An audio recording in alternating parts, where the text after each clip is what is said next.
Hey people, Rainollon here. Today is yet again another build showcase, and it's Khora Prime. So let us make a start. Let's start with Khora first and her mods. The mods I'm using on her, I'm using Breathe for Spite for survivability. This is a must-have on her. Prime Should Fit It for knockback immunity, Augur Reach and Stretch for ability range, Equilibrium, Flow, and Streamline for energy economy, Prime Continuity for duration, Chaotic Shield. So with this, and this, you're unkillable just by pressing your 1 every second. It's like a must-have. What this does, it lowers your maximum shield, but your full shield gate immunity duration increases, and this helps you a ton. And of course, her first ability is Augment. This is going to give you a ton of damage, and it's also must-have on Khora. So these are the mods. For the Arcanes, Arcane Fury on a critical hit, which you're going to score with her 1. You get 180% melee damage for 18 seconds. This is amazing on her, and you're going to have it all the time. And multi-augmented, when you kill 250 enemies, you get 60% ability strength. So those are the Arcanes. For the stats here, health is horrible, shield looks horrible, but with these three, you're going to constantly shield gate, and you're never going to die. The only way for you to die if you stop using your 1, or you just allow enemies to destroy your shield and then wait a couple of seconds and then you get one-tapped. Armor is bad, energy is over 500, which is a must for Shards. Ability duration is more than enough, efficiency is more than enough, range is more than enough, and strength is not even touched. Once you kill 250 enemies, it's going to be 160%. So those are the stats, the mods, the Arcane, and I think it's time for me to explain the abilities. For her abilities, let's start with the passive. The passive is you have a cat that fights for you, and it's like non-existent in my opinion. If it dies, it will respawn after 45 seconds. That's it. It's nothing mind-blowing. Her first ability, Whipclaw, you press it, you toss a whip that is going to explode in a 8.75 meter radius. That's going to do a ton of damage. We also do have the augment for her first ability. What it does is when you hit 3 or more enemies, you're going to get 35% increased damage, and it stacks up all the way up to 350%, which is a ton of damage increase, and you're going to see the numbers on her 1 is going to be much higher. Second ability, Ensnare. You ensnare one enemy, and every enemy that is around, they're going to be like pulled towards that one enemy, and it's a quite nice crowd control ability. It also does work on Acolytes, and it's really good. Third ability, I replaced it. You don't really need it. It's one of those abilities that you can remove, but you still technically have, and it's your cat. So I did remove my third ability, which is my cat, but my cat is still going to be with me, so who cares? It's Nourish. Nourish has a multi-purpose use. First things first, it gives you viral damage, which is quite good for the influence setup, and also overall gives you damage. Gives you the energy multiplier. It's going to be much higher once you kill enemies and get some augmented stacks. And when enemies shoot you, release a AoE shockwave that staggers enemies and procs 1 viral. If you don't like this, you can easily swap Nourish for Rifle Advance, which is going to give you a ton of flat crit if you want to see red crits with Khora. And fourth ability, Strangle Dome. You press it, every enemy is going to be like grabbed and attached to the Strangle Dome, and if you use your first ability on one of those enemies that is connected, every enemy that is connected with the fourth ability, and you hit your 1, everything is going to take damage. It's a pretty solid for camping and farming, but for like fast-paced game modes, you're never going to use this. So those are the abilities. Time for me to show you her Whipclaw. For her Whipclaw Prime, so there are 2 setups I'm going to show you. So let's start with the first one. The first one is the Influence setup. The mods I'm using for the Influence setup, I'm using Weeping Wounds and Blood Rush. We're going to have 12x combo all the time. So this is going to give us 440% stash chance and 440% critical chance. We'll take Strike for electricity stash chance, Shocking Touch for electricity. This is going to give us a ton of electricity to make our electricity the highest damage type and have the highest weighting. Spoil Strike for melee damage, it lowers your attack speed. The negative attack speed doesn't do anything on her claw at all, so you don't have to worry about it at all. Geones Steel for critical chance, Geones Elementalist for stash damage. Both of them have the existing system, so after 4 kills they're going to give you something. This is going to give you 120% critical damage, and this is going to give you 120% stash chance. And of course the final mod is Prime Pressure Point for melee damage. So these are the mods. For the Arcane, Melee Influence on Electricity status effect, we have these two. There's a 20% chance for every elemental status effect to apply to every enemy in a 20 meter radius for 18 seconds. This is going to help us out a ton for clear. For the stats, range on her first ability Explosion, which is 8.75 meters, which has a decent chance to proc electricity in a 20 meter radius, which is amazing for clear. Combo duration is 20 seconds. I am using primary secondary dexterity to increase it by 15 plus base 5, which is 20. That's why you see 20 here. Critical chance is slightly above average. Crit multi is average. Stash chance is slightly above average. And total damage isn't half bad at all. So those are the stats, the mods, the Arcane. Time for me to show you the second build. The second build is the Exposure build.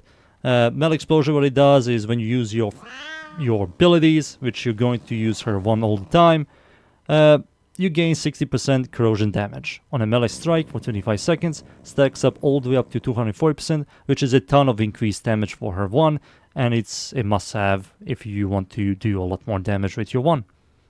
For the other mods, I did remove Voltaic Strike and Shocking Touch for Prime Fever Strike and North Wind. Prime Fever Strike and North Wind, which is called Toxin, give you Viral. I did remove Spoiled Strike for Gladiator Might for critical damage, and also gives you 110% critical chance at max combo. Everything else is exactly the same. This build is more focused on showing you bigger numbers, while the other one is more focused on clear. Both of them work, just figure out what you like more. So that's it here. I think it's time for me to show you the shards, and something I will highly recommend. For the shards, it's very simple. All purple melee critical damage shards. You have over 500 maximum energy. This is going to be doubled. So this is going to give you 50% melee critical damage. If you have the Tau Forge version, which is going to give you 37.5 with over 500 energy, which we do have, that's 75% melee critical damage. So you're going to have 5 of those guys. It's a ton of critical damage. You're going to see some ridiculous numbers. Those are by far the best shards. It's going to be very expensive for you to get, but once you do, it's worth it if you want to see some ridiculously big numbers. So I think it's time for me to show you this build in game. So let's start. And we are finally in. I'm up against the corrupted enemies at the Void, Steel Path of course. It's survival. The map is called Mod. I'm going to show you this build here. This is the influence setup I'm showing you. I'm clawing enemies. Boom. So enemies going to shoot me. They will break my shield. I will press my 1, get shield back, and I can never be unkillable, as you can see. I wish shield gating was kind of removed and replaced with a proper health shield and armor scaling, you know. But yeah, this is the only way for you to survive as Khora. And it's right now one of the best way to survive. So right now, as you can see, I'm annihilating these guys. There's no way these guys can hit me at all. This is the early stages of Steel Path. I know some people don't like showing builds on survival, but survival has the highest density and has a constant enemy spawn compared to any other game modes. It's much nicer and easier for me to show you here. And as you can see, Khora is just annihilating Nourish. Giving us the multiplied energy and also more viral damage. You can also, of course, try out the Raffle Advanced one that I said. It's also solid. For like 15 seconds, your crits are all red. Gives you a flat crit chance, which is quite good. So much Arcane Crystals, already 6. What's happening? These guys have no chance to survive. Up 2 million damage. There we go, another 2 million. Nothing major. Press my second ability, you can see that I'm grouping them up. Press my 1 and everything's dead. The second ability does work on Acolytes. There we go. Chain reaction. With this. Uh-oh. There we go. She's very easy to play. There's nothing. You're very tanky because of shield gating. If you have energy, you're going to forever be unkillable. The only way for something to kill you, like I said, if you just stop yourself from playing, or you have no energy at all. Or toxin proc, but that kills everybody. Boom, boom, boom. Don't forget to use primary, secondary dexterity to increase your combo duration. That's very, very important. On pseudo exalt weapons. Neramon will also help you with the decay, so he doesn't use all combo, he uses like 5. That's also like a solid option. Boom, boom, boom. Even if I removed Venari, she's still here in spirit. You can use her abilities, but her abilities aren't really that good at all. One gives you barely any movement speed, one can like... You mark enemies to attack. It's like heavily outdated. And the other one is like gives you health regeneration. And it's not even a good one. Really outdated ability. Alright, where's the Acolyte? I'm going to maybe 2-tap the Acolyte.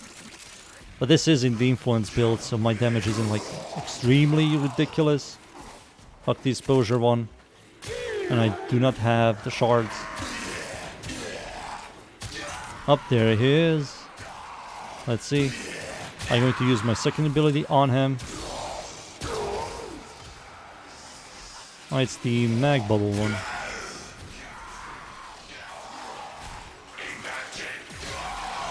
There he is. Use the mag bubble. Roll. 1. Nearly a one-shot. Nearly one-shot with the influence setup.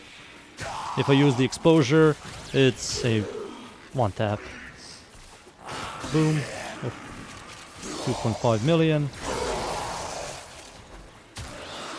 There you go. Very easy Warframe. Extraction is available. Alright, I think it's time for me to extract. I think I've shown the build enough. So give me just a second. That's it. That's Khora Prime. She's good. Even after the changes, nerf, she's going to be unplayable, all that stuff, she's fine. She can still do all content. She's one of the best farmers. All of her abilities have a purpose to be pressed. Sometimes you're going to press the second ability. Their ability is the worst one, but you can, like I said, easily remove it for something else. Nourish and Raffle Advance is a example, but you can also swap something else if you like. This is my setup. I hope you enjoyed the build. Thank you yet again everybody for watching. Leave a like, sub, and see y'all next time. Thank you. Goodbye.